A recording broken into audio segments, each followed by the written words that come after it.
আমরা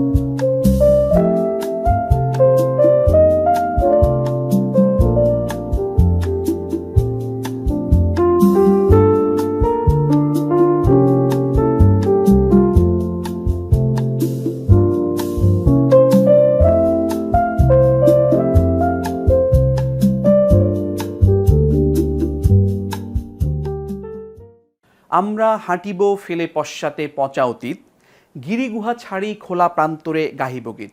প্রিয় দর্শক, আসসালামু আলাইকুম। বাংলাদেশ টেলিভিশনের সাহিত্য বিষয়ক অনুষ্ঠান সাহিত্য কথনে সবাইকে স্বাগত জানাচ্ছি। আমি আবিদ আজম। প্রিয় দর্শক, আজকের আমাদের এই অনুষ্ঠানে আমরা অতিথি হিসেবে পেয়েছি একজন বিশেষ মনীষাকে, যিনি শিক্ষাবিদ, গবেষক এবং প্রাবন্ধিক অধ্যাপক ডক্টর ওয়াকিল আহমদ। প্রিয় দর্শক, চলুন শুরুতেই দেখে আসি বরেণ্য এই মানুষটিকে নিয়ে একটি তথ্যচিত্র। অধ্যাপক ডক্টর ওয়াকিল আহমদ বাংলা ভাষার বরেণ্য লেখক, গবেষক ও শিক্ষাবিদ। তিনি ঢাকা বিশ্ববিদ্যালয়ে বাংলা ভাষা ও সাহিত্যের অধ্যাপক হিসেবে কর্মরত ছিলেন দীর্ঘদিন। অবসরেও তিনি গবেষণা চালিয়ে যাচ্ছেন অবিরাম। বিভিন্ন বিষয়ে তার বই রয়েছে অর্ধশতাধিক। একাধারে লেখক, শিক্ষাবিদ ও সাহিত্যিক ডক্টর ওয়াকিল আহমদ বাংলা সাহিত্যের বিভিন্ন শাখায় রেখেছেন তার তীক্ষ্ণ ও সংবেদনশীল পদচিহ্ন। তবে বিশেষভাবে উল্লেখযোগ্য তার অবদান বাংলার লোকশিল্প ও লোকসংস্কৃতি নিয়ে।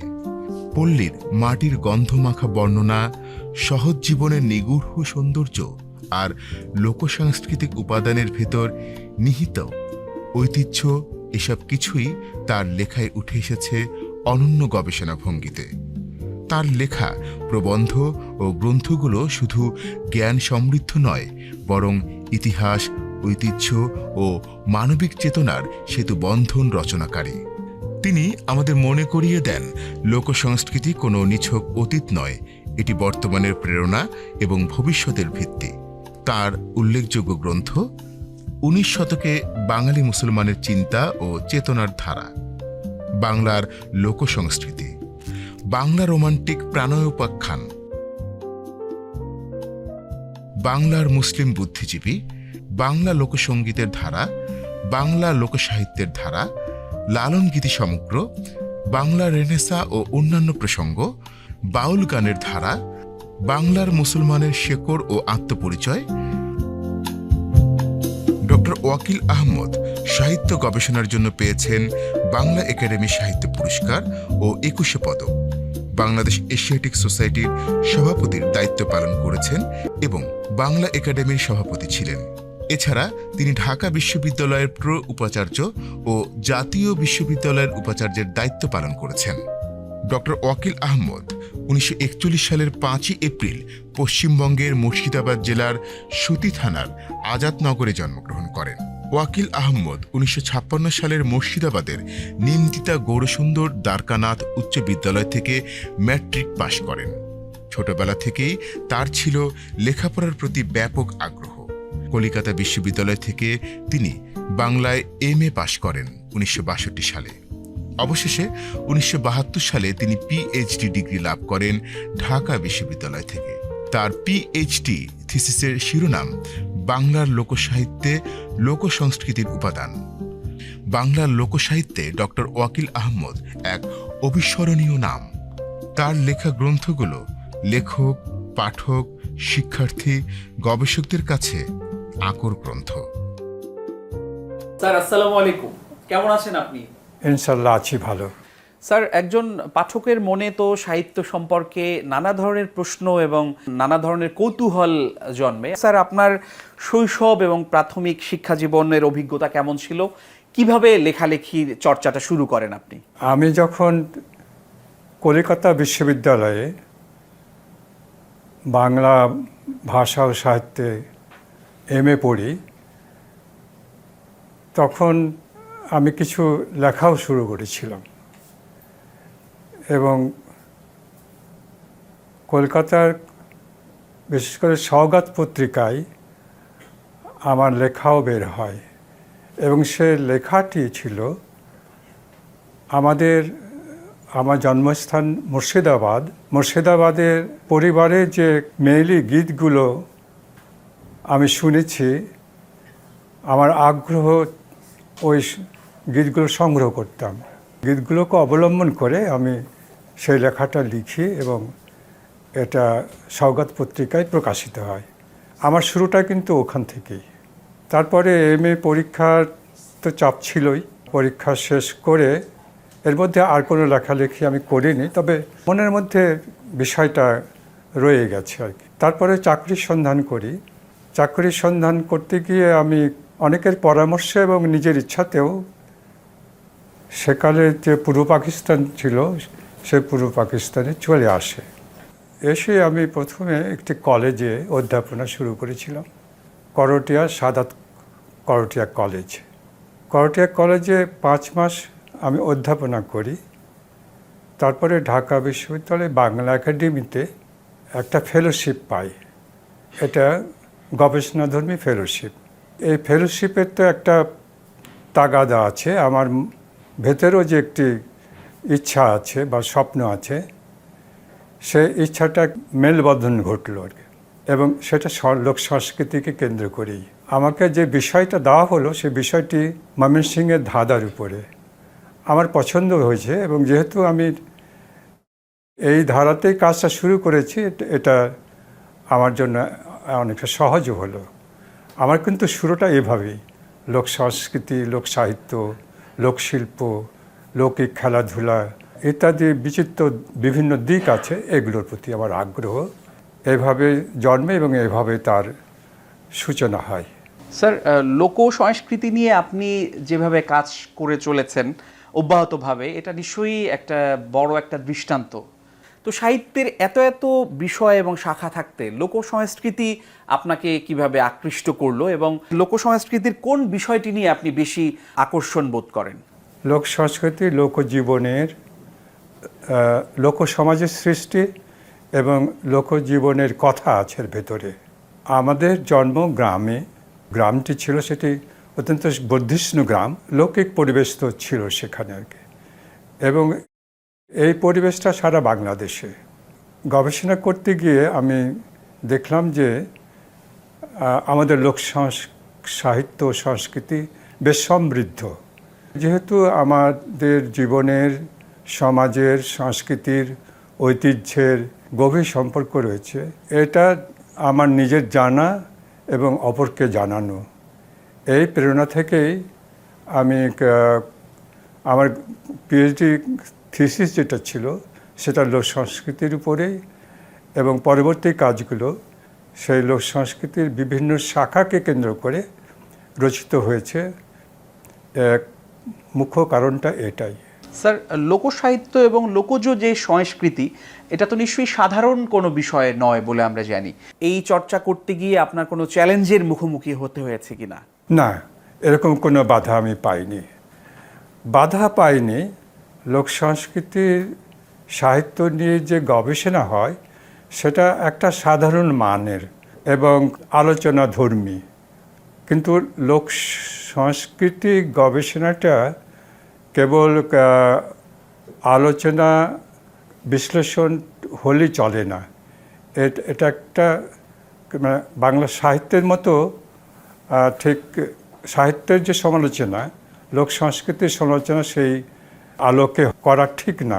লোক সংস্কৃতি গবেষণায় বিশ্বের বিভিন্ন দেশে একটা তত্ত্বের উপর ভিত্তি করে আলোচনা করা হয়, এবং লোক সংস্কৃতি অনেকটা সোশ্যাল সায়েন্সের মধ্যে পড়ে, ঠিক লিটারেচারের বিষয় নয় আর কি।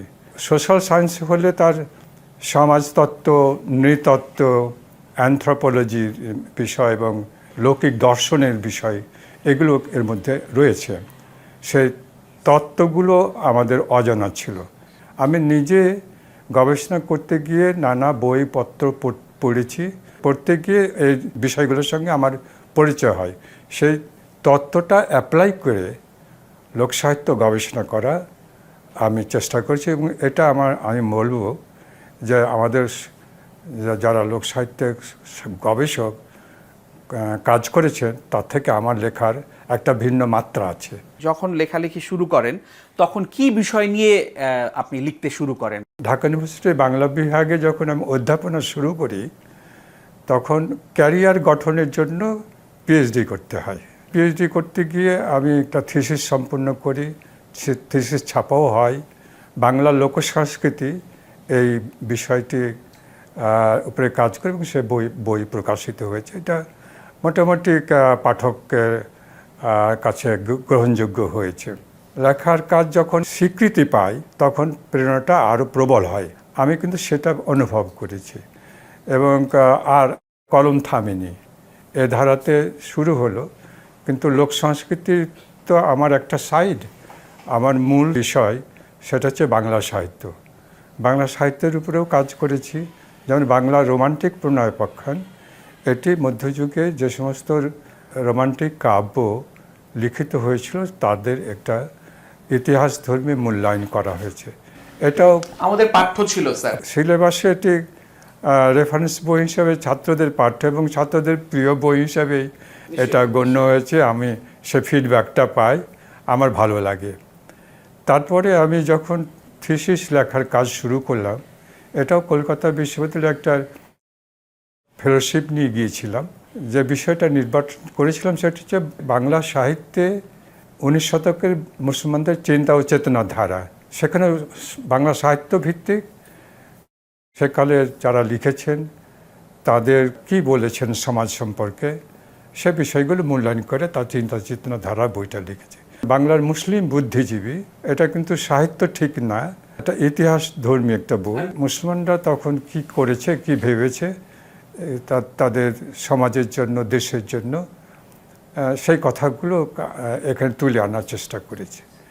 এরপরে আমি বাংলার মুসলমানের শেকড় ও আত্মপরিচয় এই বইটা লিখেছি। এটা কিন্তু পুরোপুরি ইতিহাস।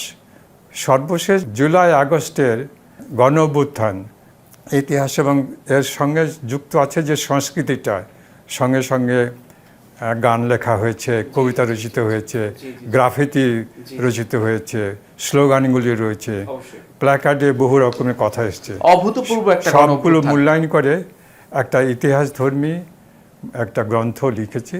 আপনার এই দীর্ঘ জীবন, দীর্ঘ অতীতে আপনার সহকর্মী, বন্ধু, কলিগ যারা ছিলেন, তাদের বিশেষভাবে কাদের কথা আপনার মনে আসে বা স্মরণ করেন কাদের কথা? বেশিরভাগ মনে পড়ে আমার শিক্ষকদের আর কি, একদম স্কুল থেকে শুরু করে কলেজে, বিশ্ববিদ্যালয়ে, এবং আমি চাকরি করছি ঢাকা বিশ্ববিদ্যালয়ে, আমার কলিগদের, এদের ইন্ডিভিজুয়ালি প্রত্যেকেরই কথা আমার, মানে তাদের সঙ্গে মিশেছি, দেখেছি, কাছে থেকেছি, জেনেছি, সুতরাং তাদের কথাই বেশি মনে জাগে।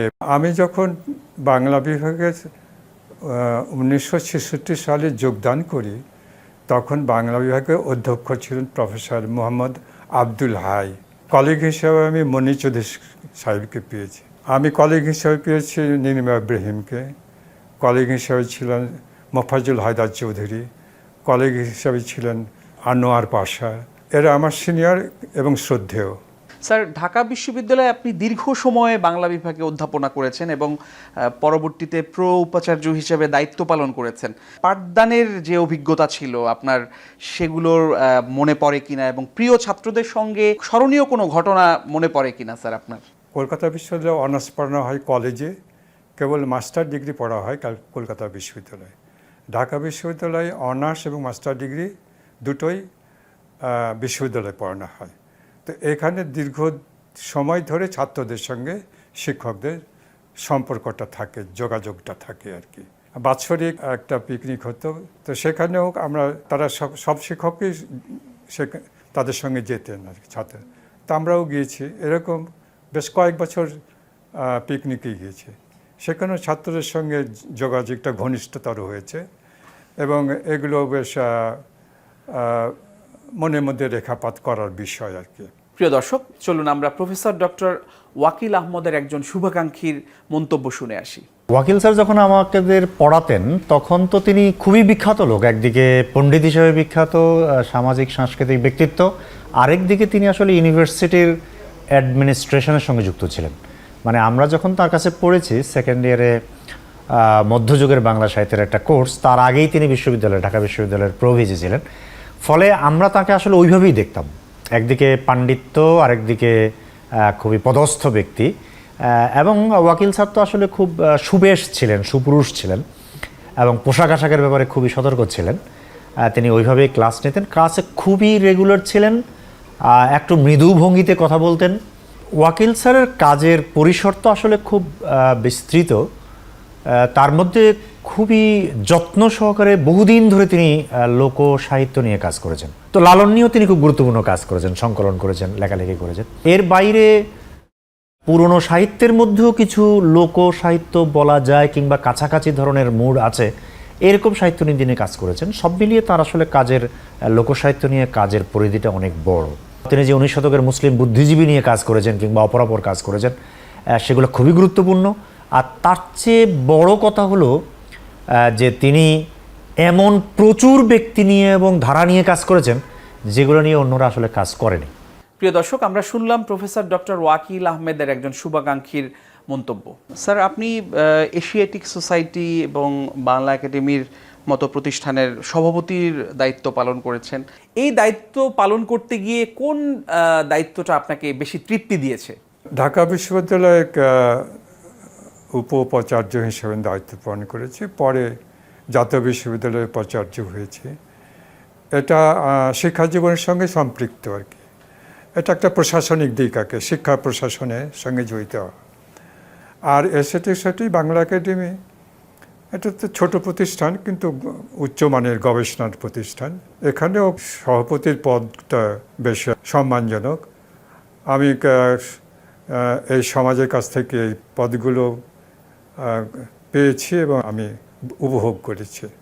স্যার, আমরা দেখি যে ফেসবুক কেন্দ্রিক একটা সাহিত্য, অমর একুশে গ্রন্থমেলা কেন্দ্রিক একটা সাহিত্য, বর্তমান এই যে সাহিত্য চর্চার যে ধারা, এটাকে কিভাবে দেখছেন আপনি, এবং তরুণ লেখকদের মধ্যে সাহিত্য চর্চার যে প্রবণতা, বিষয়টাকে কিভাবে মূল্যায়ন করছেন? লেখা তো সব রকমই আছে, ভালো লেখা এবং সহজ লেখা, সস্তা লেখা। তো ফেসবুক কেন্দ্রিক লেখা কিংবা লঘু কোনো রচনা, এগুলো লিখবে, কেন সবাই তো লেখার তো একটা ব্যাপার আছে, ভেতরের একটা ব্যাপার আছে আর কি। সেটা হচ্ছে প্রতিভাবান যারা তাদের লেখা, আর লেখার জন্য লেখা অনেকে আছেন। এটা তো দুটো ধারা, যেটা টিকে থাকবে সেটা প্রতিভার স্পর্শ যেখানে আছে, সেই লেখাগুলো মানও আলাদা এবং সৃষ্টিশীল রচনার সেই গুণও আছে। পাঠক সেটা ধরতে পারেন, বুঝতে পারেন, সেগুলো পাঠক ধরেও রাখেন, সেগুলো টিকে থাকে। স্যার, এমন কোনো বিশেষ বই বা প্রবন্ধের কথা যদি আমাদেরকে জানাতেন, যে বইটি বা যে লেখাটি আপনাকে দারুণভাবে আলোড়িত বা আলোকিত করেছে? আসলে লেখকের যা লেখেন সবটাই ভালো, সবটাই প্রিয়। বাংলা রোমান্টিক প্রণবাখ্যান যে বইটি আমি লিখেছিলাম, এই ধারাতে কেউ কোনোদিন লেখেননি, আমি লিখলাম। এখনও কেউ লেখেননি। সুতরাং আমি একক এর বিষয়ের উপরে আমার আধিপত্য এবং আমার গৌরব আর কি। আর বাংলার মুসলমানের শেকড়, এটাও আমার চিন্তার স্বপ্নের মধ্যে ছিল। প্রিয় দর্শক, এ পর্যায়ে চলুন প্রফেসর ডক্টর ওয়াকিল আহমদের একজন ভক্তের অনুভূতি শুনে আসি। অধ্যাপক ডক্টর ওয়াকিল আহমেদ আমাদের সাহিত্য, সংস্কৃতি, ইতিহাস, ঐতিহ্য, একেবারে মুসলিম রেনেসায় অন্যতম গুরুত্বপূর্ণ ব্যক্তি। স্যারের যে কাজ আমি দেখেছি এবং তার প্রবন্ধ চিন্তা, একাডেমিক পর্যায়ে তার চর্চা হলেও প্রজন্মের কাছে আমাদের এই সময়ের স্বাধিকার বোধে রাজনৈতিক চিন্তা উন্মেষের জন্য স্যারের চিন্তা অসামান্যভাবে জরুরি বলে মনে করছি। একই সঙ্গে স্যারের সাম্প্রতিক জুলাই গণঅভ্যুত্থান নিয়েও স্যারের চিন্তা এবং প্রবন্ধ আমাদেরকে অনেক বেশি আশান্বিত করে। স্যারের একটা আত্মস্মৃতি পাওয়ার অপেক্ষায় রইলাম। আশা করছি এই প্রবন্ধাদি এবং চিন্তা আমাদেরকে অনেক বেশি সহায়ক করবে আগামী দিনের পথ চলায়। আমরা শুনলাম প্রফেসর ডক্টর ওয়াকিল আহমদের একজন ভক্তের অনুভূতি। স্যার, আপনি বিচিত্র বিষয় নিয়ে কাজ করেছেন, একই সঙ্গে ভাটিয়ালি, ভাওয়াইয়া, জারিসারি, বাউল গান নিয়ে কাজ করেছেন। তো এই যে এত রকমের ধরনের কাজ আপনি করেছেন, এই কাজগুলোর অনুপ্রেরণা কোথা থেকে পেয়েছেন? আমি যে জায়গাগুলোকে ফাঁকা দেখেছি, যে জায়গাগুলোকে কাজ কম হয়েছে বা কেউ করেননি, সেই জায়গাগুলোতে আমি ফোকাসটা ফেলেছি। আমার চোখের, আমার জ্ঞানের, আমার বুদ্ধির, আমার চেতনার আলোটা সেখানে ফেলেছি এবং সেখান থেকেই আমি বিষয়গুলো তুলে এনেছি। লোক সংস্কৃতির মধ্যে আছে লোক সাহিত্য, লোকসঙ্গীত, লোকশিল্প, লৌকিক খেলাধুলা, লৌকিক বাদ্যযন্ত্র, লৌকিক আচার, লৌকিক সমাজ সম্প্রদায়, বহু কিছু বিষয় ছিল। এগুলো সব কিছু কভার করেছে আর কি। জুলাই গণঅভ্যুত্থানে আমাদের 2000 ভাই বোন শাহাদাত বরণ করেছে এবং 50,000 মানুষ সেখানে আহত হয়েছে। তো নতুন এই বাংলাদেশ, ফ্যাসিবাদ পরবর্তী বাংলাদেশ আসলে কতটুকু আপনার স্বপ্নের বাংলাদেশ হয়ে উঠছে বলে আপনার মনে হয়? সম্প্রতি যে গণঅভ্যুত্থানটা হলো তার পেছনে প্রধান শক্তি ছাত্র সমাজ, শিক্ষার্থী, তরুণ সমাজ, নতুন প্রজন্ম আর কি।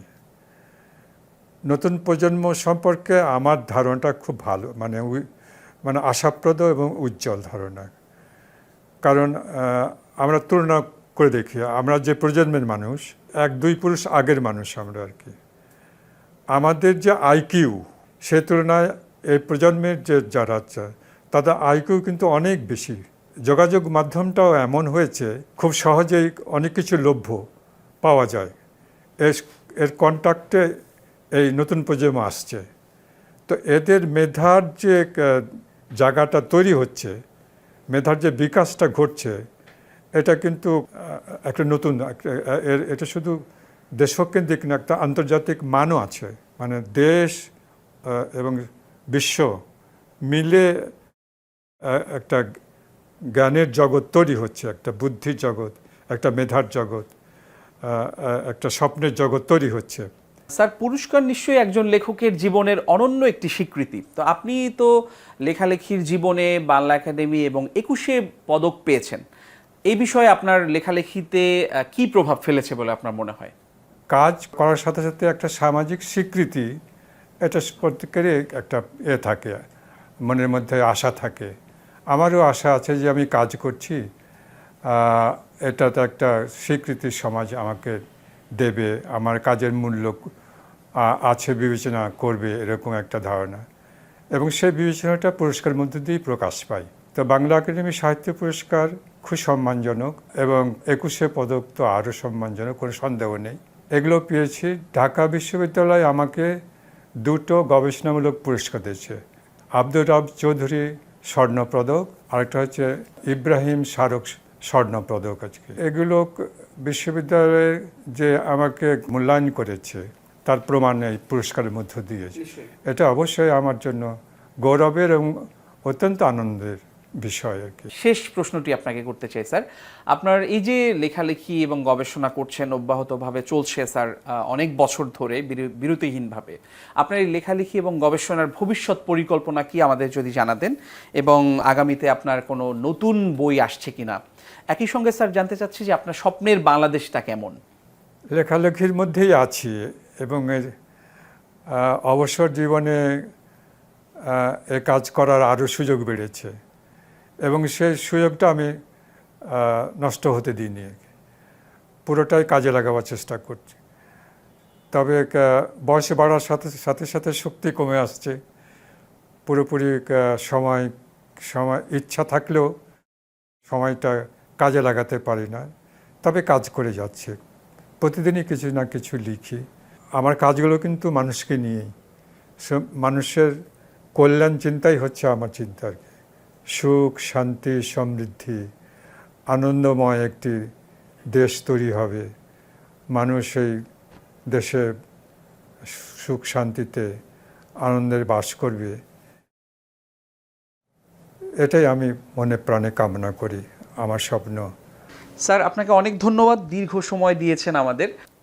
প্রিয় দর্শক, শিল্প, সাহিত্য এবং সংস্কৃতির চর্চা আমাদের সুন্দর করে, শুদ্ধ করে এবং ঋদ্ধ করে।